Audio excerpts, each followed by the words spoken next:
સેવ daughter's. દીકરી મારી લાડકવાઈ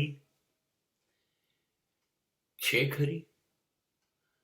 દીકરી છે પહેલા? જો તમારી પાસે દીકરી હોય તો જન્માક્ષર ફાડી કાઢો. જો તમારી પાસે દીકરી હોય તો તમામ જ્યોતિષોને કાગળ લખી દો કે માથું ન મારે, તમારા ભવિષ્યની ચિંતા ન કરે. દીકરી છે તો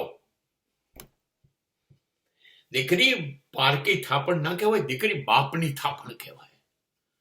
અરે સાહેબ, આ પૃથ્વી પર સૌથી વધુ જેણે પુણ્ય કર્યા હશે ને એ પુરુષને ત્યાં દીકરીઓ હશે, બાકીનાને ત્યાં દીકરી નહીં હોય.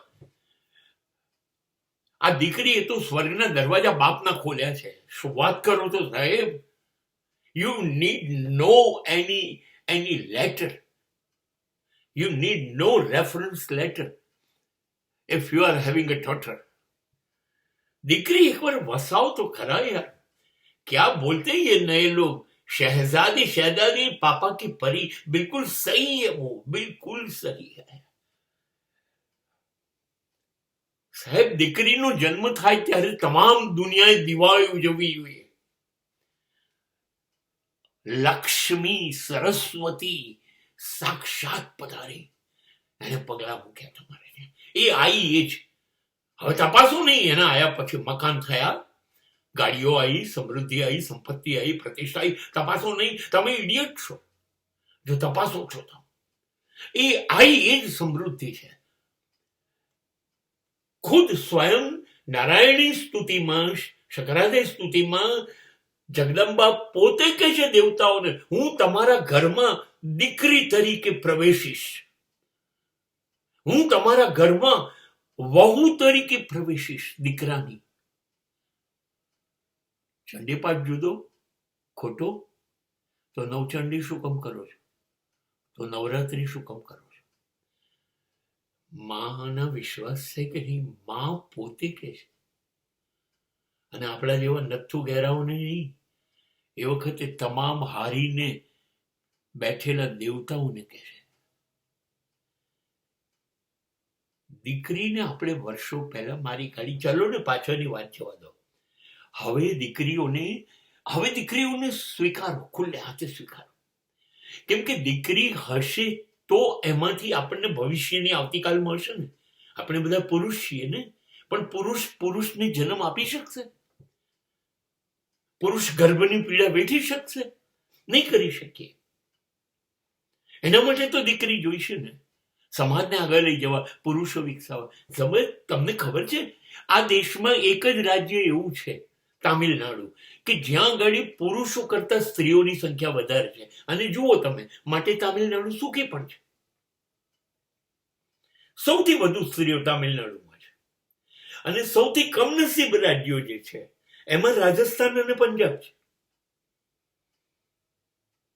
ત્યાર પછી યુપી, બિહાર છે. આ લોકોએ દીકરીઓ રાખીને મારવા માંડી. દીકરી જોઈએ નહીં. હા, એ પેલી દૂધ પીતી વાળી પ્રથા નથી કરતા, એ ગર્ભપાત કરાવે છે, એબોર્શન કરાવી કાઢે છે. અને અત્યારે રિપોર્ટ આવે એટલે ખબર પડે દીકરી છે અંદર ગર્ભમાં, તો એને અંદર જ મારી નાખે છે. આ અત્યારની મોડર્ન દૂધ પીતી છે. તમે દીકરીઓને મારી કાઢી. હવે શું થશે ખબર છે? હવે નવો સમાજ જોઈશે ત્યારે દીકરીઓ ક્યાંથી લઈશું? આજે પંજાબમાં, રાજસ્થાનમાં, યુપીમાં, બિહારમાં સ્થિતિ એ છે, પુરુષો એટલા બધા વધી ગયા, દીકરીઓ એના પ્રમાણમાં ખૂટે છે. એટલે ગુજરાતમાં એક પદ્ધતિ હતી કે પુરુષો વધારે હતા અને દીકરી આપવી હતી. જયારે આપણે દીકરીઓ હતી ત્યારે તો એનું દહેજ આપતા હતા. ભાઈ લઈ જાઓ, સોનું ચાંદી, મકાન, ગાડીઓ જે જોઈએ, પણ દીકરી લઈ જાઓ. હે ને? અત્યારે પંજાબમાં ઊંધું છે, રાજસ્થાનમાં ઊંધું છે. અત્યારે પુરુષોએ દહેજ આપવું પડે છે. અમને છોકરી આપો ને. અત્યારે યુપી, બિહાર, પંજાબ, આ બધા પ્રદેશોમાં છોકરીઓ નથી. મુશ્કેલી છે. 10 પુરુષે 1 સ્ત્રી અવેલેબલ થઈ શકે એવું છે. મારી કાઢો હવે, મારી કાઢો. દીકરી બચાવો, પહેલા બચાવો. દીકરી બચાવો, પહેલા દીકરી બચાવો, નહીં તો આવતીકાલ નહીં બચે.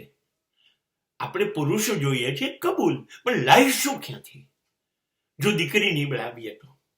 એટલે પહેલા દીકરી બચાવો અને પછી દીકરી પઢાવો, પછી દીકરીને વિકસાવો. જા બેટા સ્કૂલ જા, જા બેટા કોલેજ જા, જા બેટા તને ગમતી વસ્તુઓ કર, તું શીખ, આગળ વધ. દુનિયામાં તારો ડંકો વગાડતા અમારી પ્રતિષ્ઠા તારાથી વધશે. જા બેટા, સ્વતંત્રતા જેટલી જોઈએ આપો. પહેલા દીકરી બચાવો, ત્યાર પછી દીકરી બઢાવો, એને આગળ વધારો અને જુઓ તમારી આવતીકાલ કેવી ગજબ બને છે.